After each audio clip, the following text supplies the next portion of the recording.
नमस्कार, मैं हूं संजय शर्मा। आप देख रहे हैं 4 PM न्यूज नेटवर्क। 2024 के चुनाव की रणभेरी बज चुकी है और ऐसा लगता है कि ये रणभेरी भी बहुत ही सोच विचार कर 18-19 महीने पहले बजाई गई है, क्योंकि चारों तरफ सभी राज्यों में विपक्षी दल अपने अपने तरीके से भारतीय जनता पार्टी को शिकस्त देने में लग गए हैं। अर्थव्यवस्था, बेरोजगारी, महंगाई, गैर बराबरी, अग्निवीर, किसान आंदोलन जैसे जब मुद्दे हावी होते हुए दिख रहे हैं, ठीक उसी दौर में ममता बनर्जी बंगाल में भारतीय जनता पार्टी का सुपड़ा साफ करने में लगी हैं। नवीन पटनायक पंचायत चुनावों में ही भाजपा को ठिकाने लगा चुके हैं और अरविंद केजरीवाल दिल्ली, पंजाब के साथ साथ गुजरात में भी जोर आजमाइश कर रहे हैं। अशोक गहलोत, भूपेश बघेल और भूपेंद्र हुड्डा जैसे क्षेत्रीय कांग्रेस छत्र अपने अपने इलाकों में कमान कसते हुए दिख रहे हैं, चुनाव की तैयारी में जुट गए हैं। शरद पवार और उद्धव ठाकरे की जोड़ी राम लक्ष्मण की जोड़ी की तरह अटूट दिख रही है, टूटने का नाम नहीं ले रही है। और केसीआर ने तो जैसे तेलंगाना में मोदी के साथ साथ उनके उद्योगपति मित्रों की भी बाट लगाना शुरू कर दी है। वहीं नीतीश कुमार की अगुवाई में उनके 4 भतीजे अखिलेश, तेजस्वी, जयंत चौधरी, हेमंत सोरेन भाजपा का एटीएम लगभग 100 सीटें खाली करने की तैयारी में दिख रहे हैं। बची कुची कसर बाकी राज्यों में राहुल गांधी की भारत जोड़ो यात्रा पूरी कर रही है। बहुत गजब का रिस्पांस मिल रहा है राहुल गांधी को, बड़ी संख्या में लोग जुड़ रहे हैं। लेकिन बड़ा सवाल यह है कि क्या राष्ट्रीय स्तर पर सभी विपक्षी दलों के बीच समझदारी कायम हो पाई है? कम से कम आज की तारीख में इसका जवाब नहीं होगा, ना होगा। कांग्रेस प्रवक्ता जयराम रमेश, सीपीएम, ममता, आम आदमी पार्टी समेत कई विपक्षी दलों पर निशाना साध रहे हैं। आम आदमी पार्टी और कांग्रेस के मतभेद जग जाहिर हैं। केजरीवाल को लगता है कि भाजपा से पहले कांग्रेस को निपटाना जरूरी है। ममता बनर्जी की तुनक मिजाजी के कारण उनके बारे में सिर्फ इतना ही कहा जा सकता है कि वो किसी भी कीमत पर भारतीय जनता पार्टी के साथ नहीं जाएंगी, लेकिन इससे आगे उनके बारे में कुछ भी नहीं कहा जा सकता।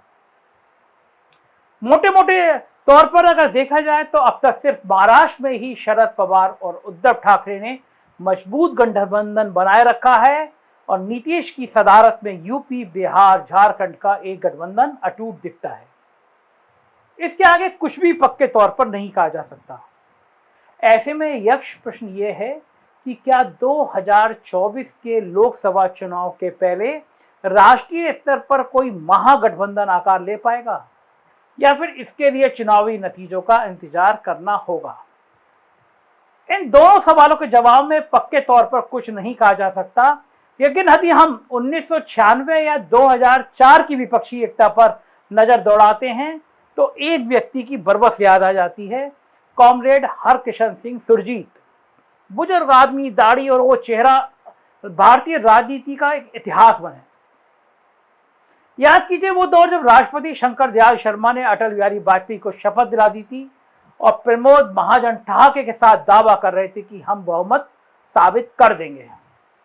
जब पत्रकार उनसे पूछते थे कि कैसे बहुमत साबित करेंगे, तो महाजन कहते थे पेप्सी, कोक और प्रमोद कभी अपना फार्मूला नहीं बताते। इतना ओवर कॉन्फिडेंस में रहा करते थे प्रमोद महाजन। लेकिन तब प्रमोद महाजन के गुरूर को हरकिशन सिंह सुरजीत ने तोड़ कर रख दिया था। महज 13 दिनों में सरकार गिर गई थी। ये उनके व्यक्तित्व का असर था कि 13 क्षेत्रीय दलों में से किसी ने भारतीय जनता पार्टी और महाजन की खरीद फरोख्त की तमाम कोशिशों को नाकाम कर दिया था।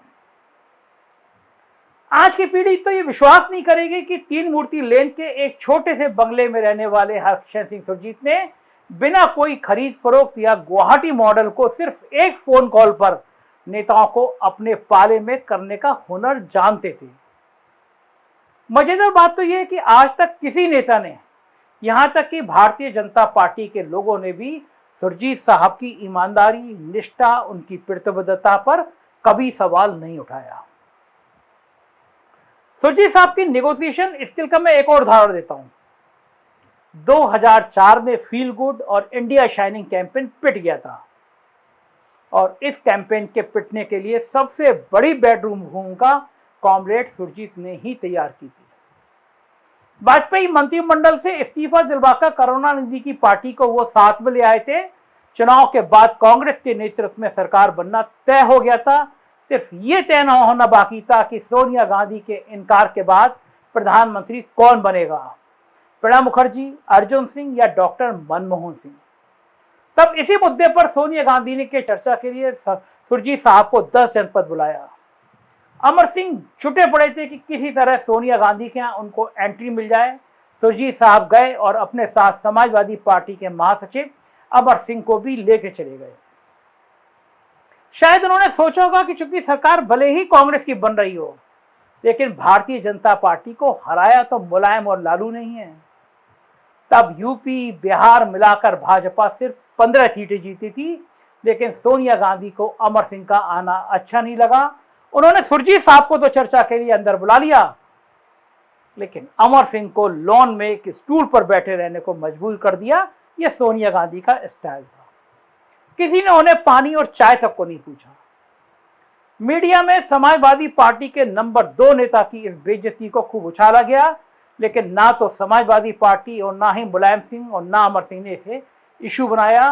कारण सिर्फ एक था। तब मुलायम सिंह का एक ही रुख था कि पार्टी की तरफ से ऐसा कोई बयान जारी नहीं होगा या ऐसी कोई हरकत नहीं होगी, क्योंकि सुरजीत साहब की साख का सवाल है। तो ये थी कॉमरेड सुरजीत की इज्जत, इनकी स्वीकारिता, उनका रसूख। ऐसा रुतबा था उनका कि कांग्रेस के बड़े से बड़े नेताओं से लेकर क्षेत्रीय दलों के नेताओं तक, चाहे वो लालू हों, चाहे वो मुलायम हों, चंद्रबाबू नायडू हों, करुणानिधि हों, सबको सुरजीत डांट डपट भी दिया करते थे, लेकिन कोई उनको जवाब नहीं देता था। किसी भी विवादित मुद्दे पर सुरजीत जी जो बोल दिया करते थे उसको सब स्वीकार कर लेते थे। लेकिन आप सोच रहे होंगे कि आज मैं सुरजीत की चर्चा क्यों कर रहा हूं।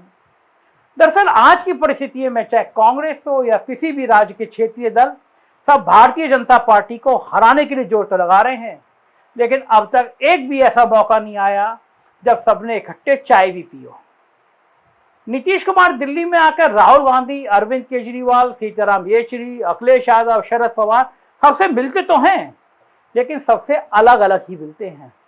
अभी तक सबको साथ साथ बिठाकर उनसे बातचीत करके उनसे संवाद करें, इसमें नीतीश कुमार को भी कामयाबी नहीं मिली।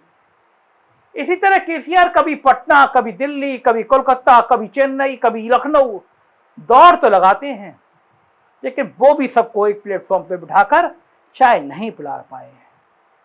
लेकिन इसी मामले में सुरजीत की हनक ऐसी थी कि उनके एक फोन कॉल पर दर्जन भर मुख्यमंत्री कुछ ही घंटों में दिल्ली दौड़े चले आते थे। इसलिए आज भी जब विपक्षी एकता की बात होती है तब विपक्ष को सुरजीत की बरबस याद आती है। अब देखना यह है कि आने वाले समय में विपक्ष को जल्दी ही कोई ऐसा व्यक्ति मिल पाएगा जो इनका आपसी कंट्राडिक्शन जो विपक्ष के हैं उन सब को दूर करके एक न्यूनतम साझा कार्यक्रम पर सहमत कर पाएगा। क्योंकि विपक्ष इसके बिना भाजपा को रोकने की बात करेगा तो ये सिर्फ ख्याली पुलाव होगा।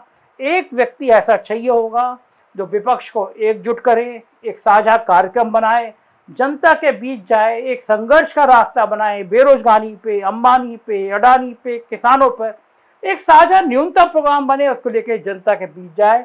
अगर सुरजीत जैसा चेहरा नहीं होगा, सुरजीत जैसा व्यक्तित्व नहीं होगा, तो विपक्ष की एकता भी हवाई हो जाएगी और फिर लोग देखते रहेंगे कि भाजपा किस तरह सत्ता में आ जाती है। जो भी होगा हम आपको बताते रहेंगे। देखते रहिए 4PM न्यूज नेटवर्क। आपसे रिक्वेस्ट है, अगर उत्तर प्रदेश की खबरें जानना चाहते हैं तो हमारा चैनल 4PM यूपी जिसका लोगो आप देख रहे हैं उसको सब्सक्राइब करिए। बिहार की खबरें देखना हो तो 4PM बिहार को सब्सक्राइब करिए। याद रखिए ये वो चैनल है जो गोदी मीडिया ना था, ना है और ना रहेगा। आपका प्यार मेरे लिए सबसे बड़ी पूंजी है, इसको बनाए रखिएगा। शुक्रिया।